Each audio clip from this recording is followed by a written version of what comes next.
बिस्मिल्लाहिर्रहमानिर्रहीम। मुअज़्ज़ज़ नाज़रीन, सलामुन अलैकुम व रहमतुल्लाह। अब तमाम हज़रात का फिर एक बार खैर मक़दम करता हूँ अपने बिल्कुल ही ख़ास प्रोग्राम कामयाबी के रास्ते में। जी हाँ, हो सकता है आप इस बात से बेखबर हो, अनजान हो, और ये बात आपके लिए सरप्राइजिंग भी हो सकती है। याद रहे कि CBSE अपने बोर्ड एग्जामिनेशंस को साल में 2 मरतबा कंडक्ट करने वाला है। बिल्कुल सही सुना आपने, CBSE will be conducting its board examinations twice in a year. So घबराने की ज़रूरत नहीं कि किस तरह से प्रिपरेशन होगी, किस तरह से इसकी प्रिपरेशन होगी और किस तरह से सो कॉल्ड चैलेंजिंग टास्क को हम टैकल करें। इन तमाम बातों पर मज़ीद रोशनी डालने के लिए इस वक्त हमारे साथ चैनल विन के स्टूडियो में मौजूद है प्रोफेसर SM रज़ा साहब। आइए उनका अपने स्टूडियो में इस्तकबाल करते हैं। अस्सलाम वालेकुम सर। अलैकुम अस्सलाम, और तमाम स्टूडेंट और उनके पेरेंट को अस्सलामुन अलैकुम। और हर बार की तरह एक बार फिर से आपका खैर मकदम है इस प्रोग्राम में। और इंशाल्लाह आज जो हम लोगों ने गुफ्तगू की है साल में आने वाले औकात में 2026 से ख़ास तौर से मैं इशारतन आपको बताना चाह रहा हूँ कि CBSE 10th और 12th बोर्ड के एग्ज़ामिनेशन साल में 2 बार कंडक्ट करेगी। तो इंशाल्लाह सारी चीज़ों पे एक बार यहाँ पे मैं डिटेल एक एक करके सारी जानकारी आपके सामने रखूँगा। जी बिल्कुल। तो अक्सर यूजुअली देखा गया है कि board examinations most of the board साल में 1 मरतबा कंडक्ट करते हैं, लेकिन क्योंकि न्यू एजुकेशन पॉलिसी के मुताबिक CBSE करने वाला है साल में 2 मरतबा, means twice in a year board examinations conduct. तो इसके पीछे कोई स्पेसिफिक रीज़न क्यों ये एक इनिशिएटिव लिया गया है, इसकी सिग्निफिकेंस? देखिए, इसी चैनल के प्लेटफॉर्म से हम लोगों ने 2020 में जब न्यू एजुकेशन पॉलिसी आई थी तो उस ज़माने में एक प्रोग्राम किया और एक एक बातें पेरेंट के सामने रखी। तो एजुकेशन पॉलिसी में रिकमेंडेशन ये दी गई थी कि आने वाले वक्त में बोर्ड एग्ज़ामिनेशन को साल में 2 बार कराया जाए, और इसकी एक सिर्फ वजह यह है कि बच्चों के ऊपर जो प्रेशर है बोर्ड एग्ज़ामिनेशन का जो प्रेशर है उससे बच्चों को फ्री किया जाए। जी, बच्चे सहूलत से पढ़ाई करें और आगे बढ़ें, और उनको ये लगे कि अगर एक बार गलती हो गई है तो रीटेक करने का हमारे पास मौका है। तो न्यू एजुकेशन पॉलिसी की जितनी सारी जो रिकमेंडेशंस थी आहिस्ते आहिस्ते गवर्नमेंट जो है उसको लागू करा रही है।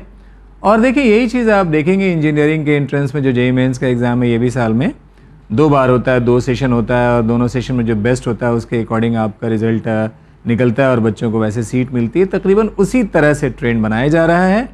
और इंशाल्लाह आज हम लोग, क्योंकि इस चैनल से हम लोग जो भी तब्दीलियाँ आती हैं, जो इस तरह की चेंजेस इस तरह के आते हैं, उसको हम लोग पेरेंट को और स्टूडेंट को अवेयर कराने की कोशिश करते हैं। तो आपको ज़रा भी परेशान नहीं होना है, हम आपके साथ खड़े हैं। जी बिल्कुल। और यहाँ पे अगर देखा जाए तो एक स्टूडेंट साल में 2 मरतबा, एक के बजाय 2 मरतबा एग्ज़ाम देता है, तो उसके लिए कुछ ख़ास बेनिफिट होता है इस चेंज के लिए? सबसे पहले तो समझिए कि 2 बार एग्ज़ामिनेशन होगा कैसे। जनरली अभी आप बोर्ड का एग्ज़ाम देखेंगे, ये एग्ज़ामिनेशन साल में 1 बार होता है जी, और ये एग्ज़ामिनेशन फरवरी के महीने में, इस बार जैसे फरवरी के महीने में हुआ, दूसरे या तीसरे हफ्ते से एग्ज़ाम शुरू हो जाता है। बिल्कुल। खा मैं 10 बोर्ड की बात करूं या 12 बोर्ड की बात करूं, 12th में साइंस, कॉमर्स, ह्यूमैनिटीज़ तीनों की बात करूं, और 10th बोर्ड की बात कर रहा हूं। एक चीज़ और आपने सुना होगा, सबसे पहला यहाँ पे मैं एक तब्दीली आपके सामने आपके ज़रिए रखना चाह रहा हूँ कि पहले क्या होता था कि अगर आप एग्ज़ामिनेशन आपने दिया और 1-2 एग्ज़ामिनेशन की किसी पेपर में अगर आप फेल हो गए तो आप सप्लीमेंट्री एग्ज़ामिनेशन दिया करते थे, जिसको कंपार्टमेंट का एग्ज़ाम बोला करते थे। अब वो एग्ज़ाम बंद हो जाएगा, अब कोई सप्लीमेंट्री या कंपार्टमेंट का एग्ज़ाम नहीं होगा। तो पहली तब्दीली ये जो आई है वो आपके सामने मैं रख रहा हूँ। अब जैसे हमने पहला एग्ज़ाम दिया, जनरली अभी तक तो एक ही एग्ज़ाम दे रहे थे, बिल्कुल, लेकिन अब ये होगा कि 2 एग्ज़ाम होंगे। पहला एग्ज़ाम आपके फरवरी के महीने में होगा और दूसरा एग्ज़ामिनेशन मई के महीने में होगा। फाइनली जून में रिज़ल्ट आएगा, और सबसे अच्छी बात जो बच्चों के लिए वो ये है कि इन दोनों में से जिस एग्ज़ाम में आप सबसे बेहतर करेंगे उसके बेस पे आपका रिज़ल्ट शाये होगा। मीन्स द बेस्ट ऑफ 2 या द बेस्ट ऑफ 2। तो सबसे पहले तो आपके लिए आसानी ये दी जा रही है कि आप दोनों में से दोनों जो अटैम्प्ट आप देंगे उसमें जो बेस्ट होगा वो आपका रिज़ल्ट होगा। सिमिलरली वैसे ही जैसे JEE मेंस में सेशन 1 आपका जनवरी में होता है, सेशन 2 अप्रैल में होता है। इन दोनों सेशन में जो सबसे बेहतर आपका सेशन होता है उसके बेस पे आपकी रैंक बनती है, और उसी के बेस पे आपको सीट्स मिलती हैं इंजीनियरिंग कॉलेज में, लाइक NITs, IIITs में। सिमिलरली उसी तरह से 10th और 12th बोर्ड के एग्ज़ामिनेशन साल में 2 बार होंगे, और उन दोनों में जो बेस्ट आपका होगा उसके बोर्ड पे, उसके बेस पे आपका बोर्ड का रिजल्ट आएगा। जी। और यहाँ पे हम पूछना चाहेंगे कि अगर साल में 2 मरतबा बोर्ड एग्जामिनेशंस हो रहे हैं, तो एक स्टूडेंट के एस्पेक्ट से, उनके पर्सपेक्टिव से देखा जाए तो वो क्या क्या चैलेंजेस इस सूरत हाल में फेस कर सकते हैं? देखिए, चैलेंज तो यहाँ पे आपके लिए कुछ भी नहीं है, आपके लिए आसानी ही है। अब जैसे मान लिया हमने पहली बार फरवरी का एग्जामिनेशन हमने तैयारी की और मुझे लगता है कि 5 में से 3 सब्जेक्ट में ठीक से तैयार कर पाया, 2 हमने ठीक से तैयार नहीं किया, तो उन 2 के लिए हमारे पास फिर मई में मौका है।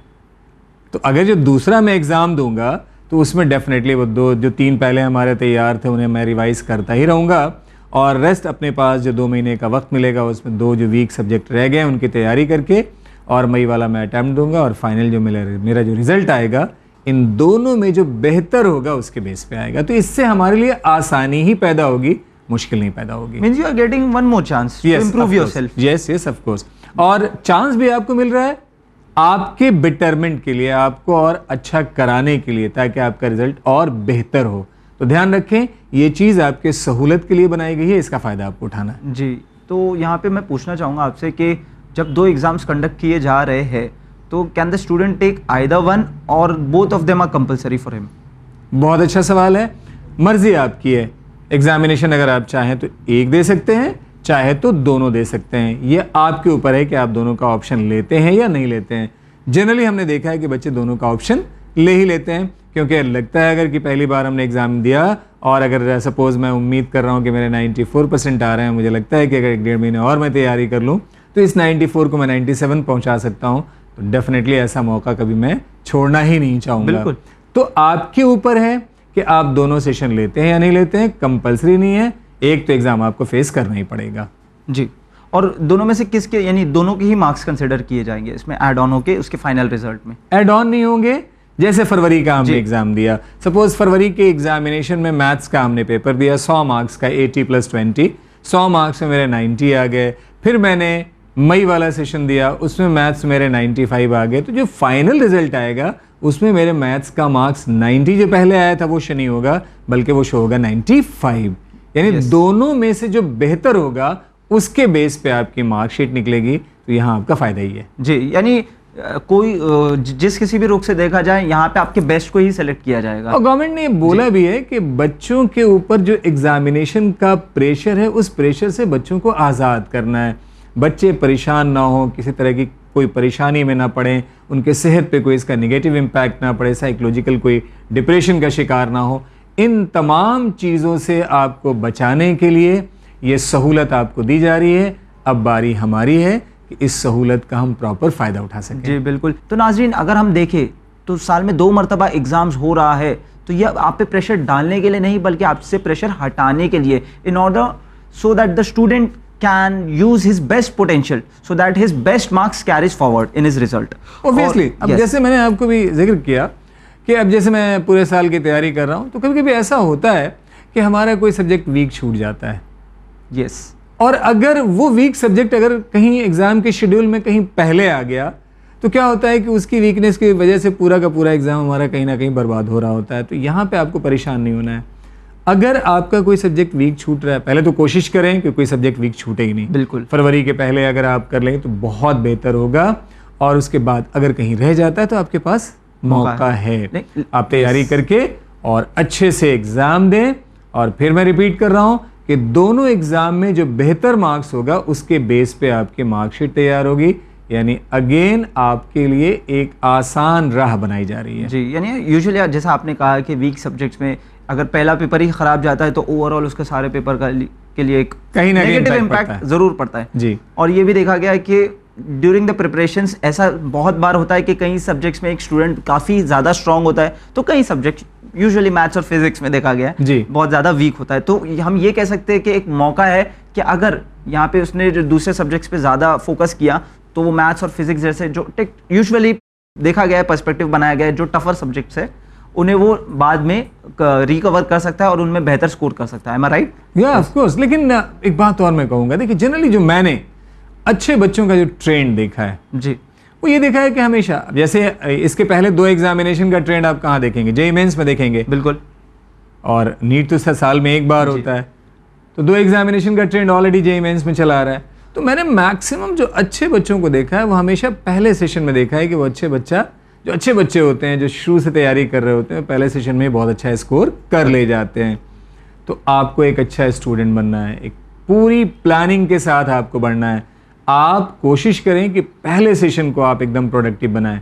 अगर किसी वजह से नहीं बन पाया तो आपको घबराना नहीं है, आपके पास दूसरा सेशन भी मौजूद है जी। ये आपके लिए बहुत बेहतरीन एक यहाँ पे प्रोविज़न बनाया गया है जो मिनिस्ट्री ऑफ एजुकेशन ने CBSE के थ्रू आपके सामने लाया है।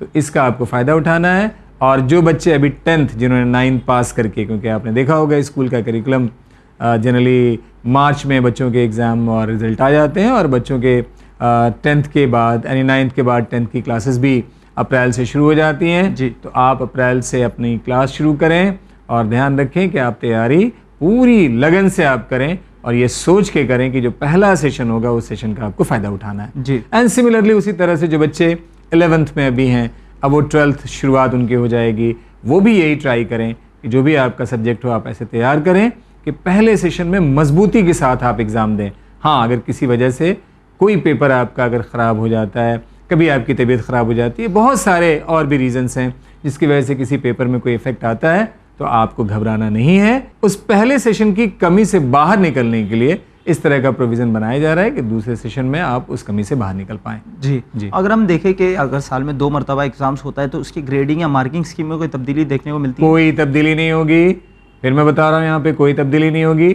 सारी चीज़ सिलेबस वैसे ही होगा, मार्किंग स्कीम वैसे ही होगी। पहले सेशन के एग्ज़ाम की मार्किंग स्कीम जैसे होगी वैसे ही सेकंड की होगी। सिलेबस जितना पहले सेशन का होगा उतना ही सेकंड सेशन का जी। होगा।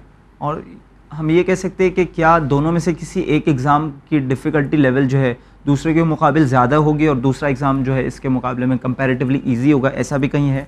तो जैसे आपने देखा कि CBSE ने जब ये प्रोविज़न रखा है तो जाहिर सी बात है कि बच्चों को एक सहूलत देने के लिए रखा है।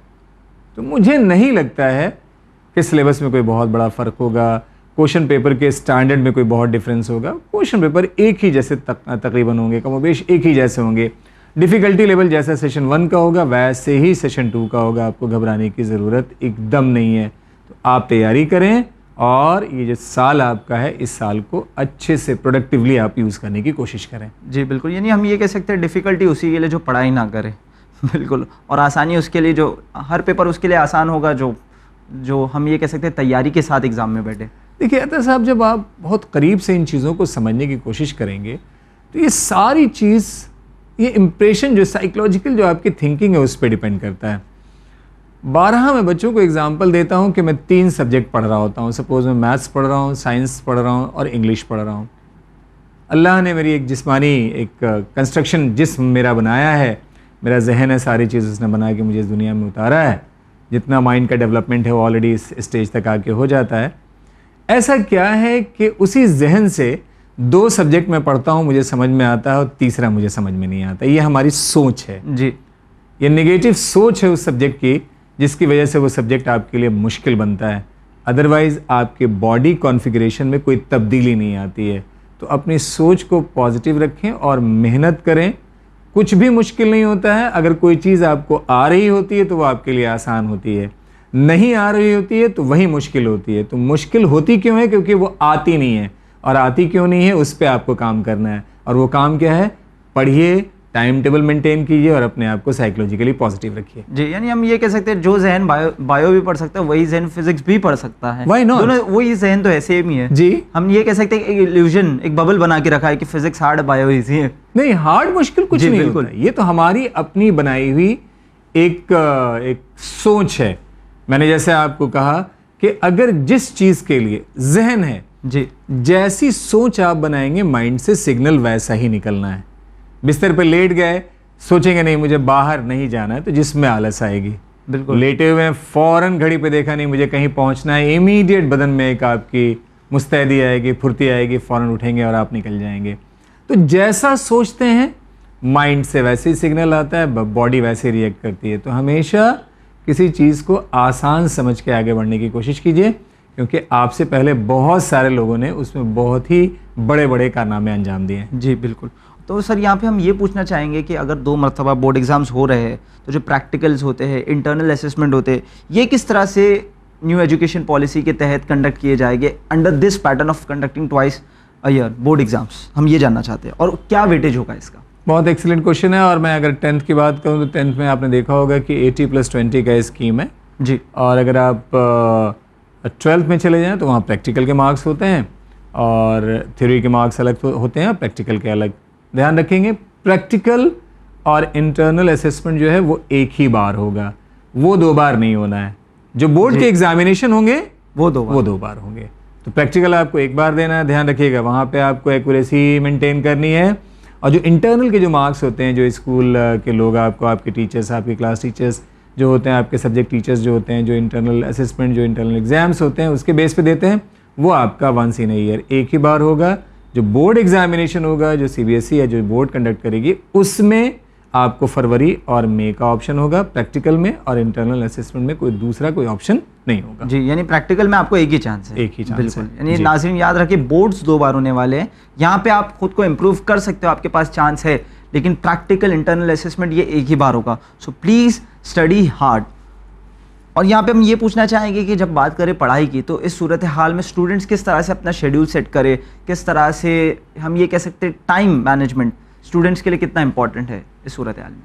दिन के जो 24 घंटे दिन और रात के बनाए गए हैं, बहुत सोच के बनाए गए हैं, और बॉडी की अपनी एक रिक्वायरमेंट भी है। अता साहब, जब आप साइंस पढ़ेंगे और आप देखेंगे और किसी अच्छे डॉक्टर से आप मिलेंगे, तो 8 घंटे की नींद जिस्म के लिए प्रॉपर है, उससे ज़्यादा आपको नींद नहीं चाहिए जी। अगर आप ज़्यादा सोते हैं तो आपके जिस्म के लिए नुकसानदेह है, ध्यान रखेंगे आप।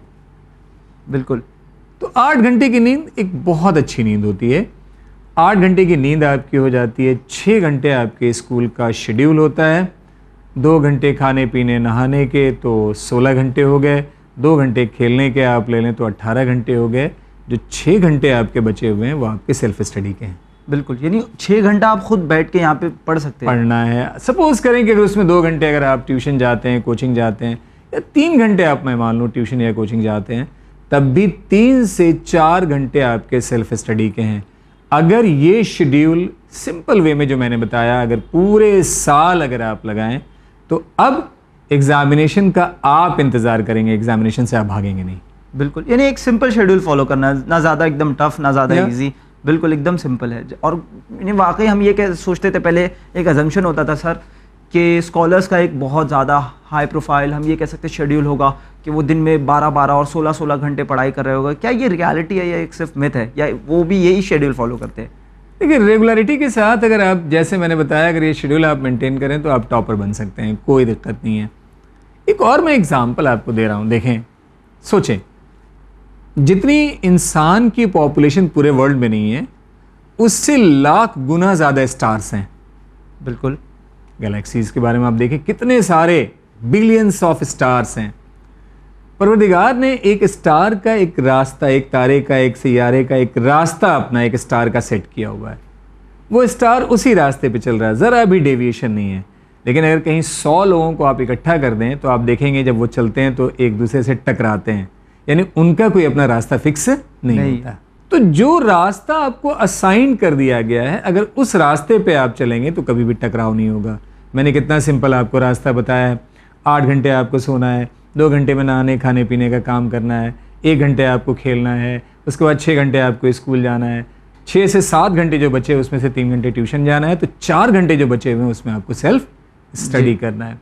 ये रास्ता बना लें, 1 साल पढ़ें, डेफिनेटली मैं दावे के साथ आपको कह सकता हूँ कि स्कूल में हमेशा आप टॉप 10 में कहीं ना कहीं दिखाई देंगे, और जो भी एग्ज़ाम आएगा उसको सक्सेसफुली आप अटैम्प्ट करेंगे और टॉपर की लिस्ट में आपका नाम भी होगा। जी बिल्कुल, यानी अगर हम 4 घंटे भी सेल्फ स्टडी करें तो यानी it crosses approximately 120 to 130 hours of self studying in the whole month itself. Yes. This is a very huge number. और अगर हम डायरेक्टली कहें किसी स्टूडेंट से कि you should self study 120 hours a month, Yes. so then he will get surprised कि how is it possible, Yes. जबकि इतना इजी वे आपने बताया है। बिल्कुल। अब 120 घंटे आपने कहा, तो पूरे साल की देखते हैं, अगर 10 महीने आप पढ़ रहे हैं तो 1200 घंटे।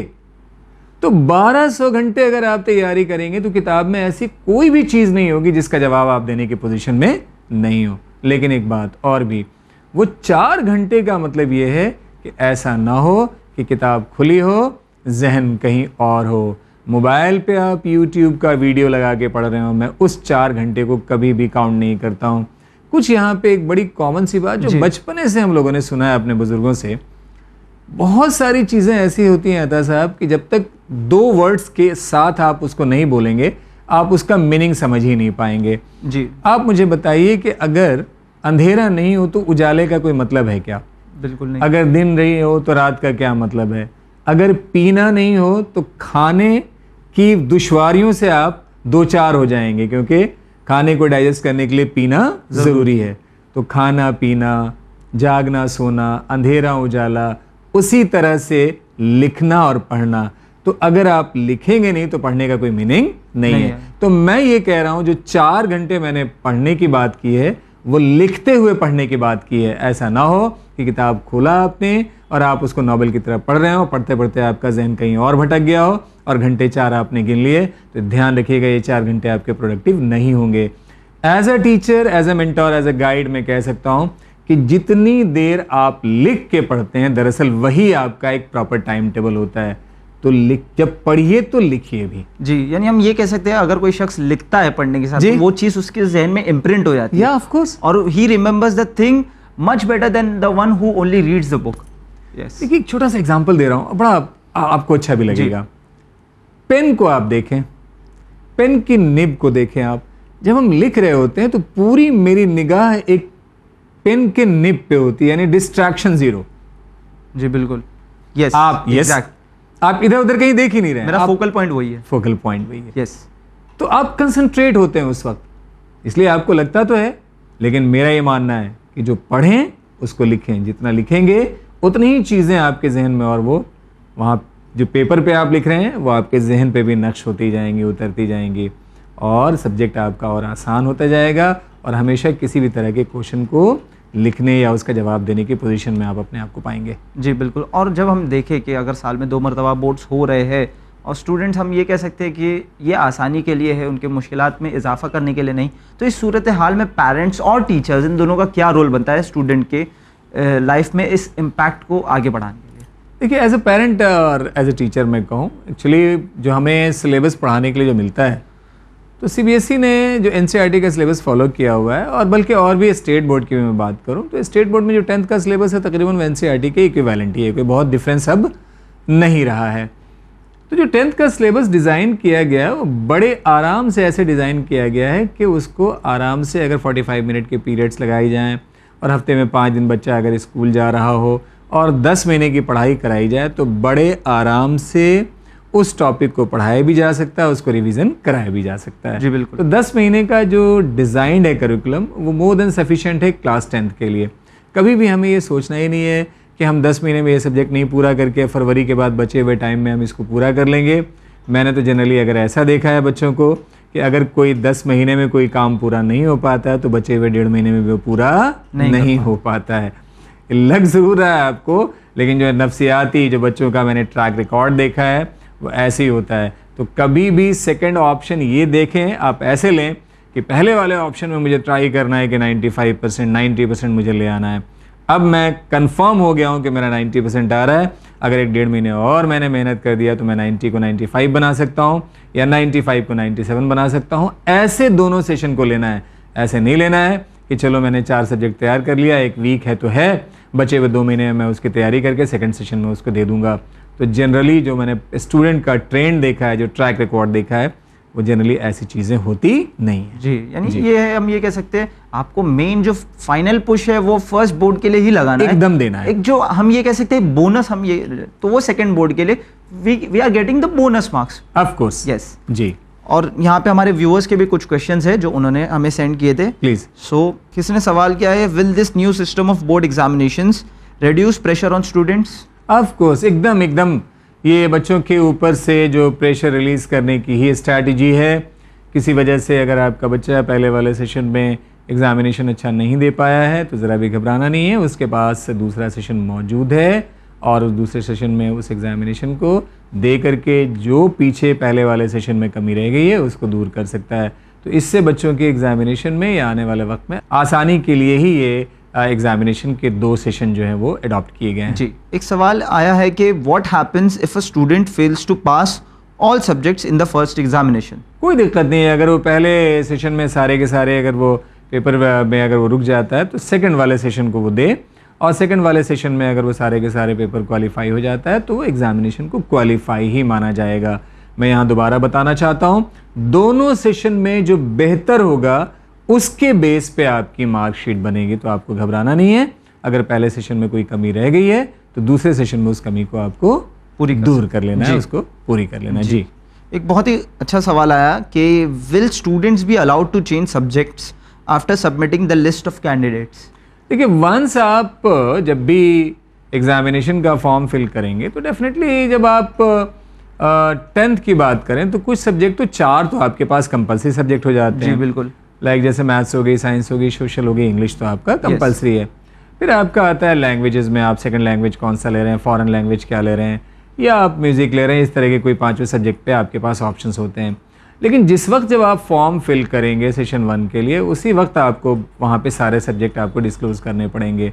तो वंस जो आप फॉर्म फिल करने के वक्त जो सब्जेक्ट की लिस्ट डालेंगे उसी के अकॉर्डिंग आपको सब्जेक्ट ऑफर होंगे, बाद में जाकर के कोई तब्दीली नहीं होगी। यानी एक बार फॉर्म फिल कर दिया then there is nowhere to go back. Definitely जो आपने डाटा दे दिया है उसी डाटा के अकॉर्डिंग बोर्ड का एग्जाम आप पे कंडक्ट होगा। जी, और लास्ट क्वेश्चन ये है, how will the new scheme impact the admission process for class 11th? देखिए, एडमिशन जो होता है जनरली आप देखेंगे कि स्कूल के एग्जामिनेशन के या बोर्ड के एग्जामिनेशन के रिजल्ट आने के बाद ही होता है। जी, कुछ स्कूल आजकल ऐसा भी करते हैं कि 10th में जब आप होते हैं और 10th का बोर्ड एग्ज़ाम आपने फरवरी से मार्च तक दिया, इसका रिज़ल्ट मई के महीने में आता है, लेकिन बहुत सारे स्कूल अप्रैल के महीने से ही 11th की पढ़ाई शुरू कर देते हैं। जी, उसके पीछे एक रीज़न भी है कि 11th का सिलेबस 10th के सिलेबस के कंपैरिजन में बहुत ज़्यादा होता है। जी, अब वो स्कूल कैसे आपका एडमिशन लेते हैं, तो क्योंकि आप स्कूल में प्री बोर्ड का एग्जामिनेशन दे रहे होते हैं, तो प्री बोर्ड में आपकी एक परफॉर्मेंस होती है। उस परफॉर्मेंस के एतबार पे या उसके बेस पे स्कूल जो है प्रोविजनल आपको 11th में एडमिशन प्रोवाइड कर देता है जी, और आपकी पढ़ाई शुरू हो जाती है। और जब आप 10th का बोर्ड का रिजल्ट आता है, जो आपके मार्क्स आते हैं, उस मार्कशीट को सबमिट कराने के बाद वो वहाँ से आपको कंटिन्यू करा देते हैं। कभी कभी ऐसा भी होता है कि किसी बच्चे ने प्री बोर्ड में बहुत अच्छा किया, स्कूल ने कोई पर्टिकुलर स्ट्रीम आपको प्रोवाइड कर दिया, लेटेस्ट से मैं एग्जांपल दे रहा हूँ, साइंस आपको प्रोवाइड कर दिया और आपने बोर्ड का एग्जामिनेशन दिया और बोर्ड के एग्जामिनेशन में आपका रिजल्ट बहुत अच्छा नहीं आया, तो हो सकता है आपका स्कूल आपकी स्ट्रीम को चेंज करा दे। ये स्कूल के इख्तियार में, ये स्कूल के इख्तियार में है, क्योंकि स्कूल एक पर्टिकुलर क्राइटेरिया ज़रूर सेट करता है कि मुझे इतने % पे साइंस देना है, इतने पे कॉमर्स देना है, इतने पे ह्यूमैनिटीज़ देना है। अदरवाइज बच्चों की अपनी चॉइस भी होती है। अब मेरी चॉइस है, मेरी परसेंटेज 95 है, मुझे ह्यूमैनिटीज़ पढ़ना है, स्कूल डेफिनेटली जो है वो हमें ह्यूमैनिटीज़ प्रोवाइड करेगा। जो टॉपर होते हैं, जो जिनके परसेंटेज अच्छी होती है, उन्हें कोई प्रॉब्लम नहीं आती है। प्रॉब्लम किससे आती है? जो नीचे होते हैं। यस, नीचे क्यों होते हैं? क्योंकि आप पूरे साल अपना टाइम टेबल प्रॉपर मेंटेन नहीं कर रहे होते हैं। तो टाइम टेबल पूरे साल आप मेंटेन करें, डेफिनेटली आपके साथ कोई परेशानी नहीं आने वाली है। तो जब ये एग्जामिनेशन, जब सेकंड सेशन जब आपका होगा मई में, उसके बाद आपका रिजल्ट आएगा। बिल्कुल जी, और उस रिजल्ट को बेस बनाते हुए फिर आपके स्कूल के एडमिशन कंफर्म होंगे, आपके स्ट्रीम भी कंफर्म होंगे कि आप ह्यूमैनिटीज़ में जा रहे हैं या कॉमर्स में जा रहे हैं या साइंस में। वैसे school provisionally 10th pre board के एतबार से अप्रैल में एडमिशन देके 11th की क्लासेस शुरू कर लेता है। जी, तो ये यहाँ तक थे हमारे व्यूवर्स के क्वेश्चन, और अल्हम्दुलिल्लाह सर आपने बहुत ही बेहतरीन जवाबात पेश करे, और बहुत बहुत शुक्रिया आपका कि आपने अपना कीमती वक्त हमारे व्यूवर्स के, ख़ास करके जो यंगस्टर्स है जो 12th 10th के एग्जामिनेशंस दे रहे, और खुसूसन most of the parents and most of the viewers, we would say the students who are, शायद इस बात से अनजान हो गए कि CBSE ने साल में 2 मरतबा बोर्ड्स रखा भी है फ्रॉम द ईयर 2026 ऑनवर्ड्स। सो बहुत बहुत शुक्रिया, आपने इस इंपॉर्टेंट नोटिफिकेशन से उन्हें आगाह किया। देखिए, इसमें एक और बात यहाँ से मैं रख रहा हूँ कि न्यू एजुकेशन पॉलिसी में बहुत सारे रिकमेंडेशन हैं, और आप देखेंगे कि आने वाले 4-5 साल में अभी बहुत सारी चीज़ें और बदलेंगी। जी बिल्कुल। जब न्यू एजुकेशन पॉलिसी 2020 में आई थी तो चैनल विन से ही हम लोगों ने प्रोग्राम किया था। जब आप जाएंगे यूट्यूब पे तो वीडियो मौजूद है। उस वक्त भी हमने आगाह किया था इससे 5 साल कबल कि इस रिकमेंडेशन में ये भी डाला गया है कि आने वाले वक्त में बोर्ड के एग्जामिनेशन को 2 बार लिया जाए। 2020 में भी हमने इस चैनल से यहाँ से बच्चों को इन्फॉर्म किया था, और इस तरह की न्यू एजुकेशन पॉलिसी में और भी बहुत सारी जो तब्दीलियाँ जो आनी थी उसके बारे में हमने बताया था। तो आने वाले वक्त में न्यू एजुकेशन पॉलिसी के जितने रिकमेंडेशंस हैं, आहिस्ते आहिस्ते उसे अडॉप्ट किया जा रहा है, और आने वाले 5 साल में मैं देख रहा हूँ कि एजुकेशन का बहुत बहुत ज़्यादा इसमें रिफॉर्मेशन हो चुका होगा। तो जो पेरेंट हैं, मैं कहूँगा कि अपने बच्चों के लिए आप अटेंटिव रहें, इस तरह की जानकारी आप हासिल करते रहें, क्योंकि ऐसा ना हो कि जानकारी आपके पास ना हो और आपकी वजह से आपका बच्चा कहीं सफ़र कर रहा हो। जी, यानी एक गोल्डन अपॉर्चुनिटी मिस करते बिल्कुल। तो NEP के बारे में इंशाल्लाह और भी जो दीगर चीज़ें होंगी, यहाँ से टाइम टू टाइम हम लोग आपको अवेयर कराते रहेंगे। और चैनल विन का मैं शुक्रिया अदा कर रहा हूँ कि कम से कम इस प्लेटफॉर्म से आज फिर से मौका मिला कि बोर्ड एग्ज़ामिनेशन जो साल में 2 बार हो रहा है उसके बारे में पेरेंट को, बच्चों को आगाह कराया जाए।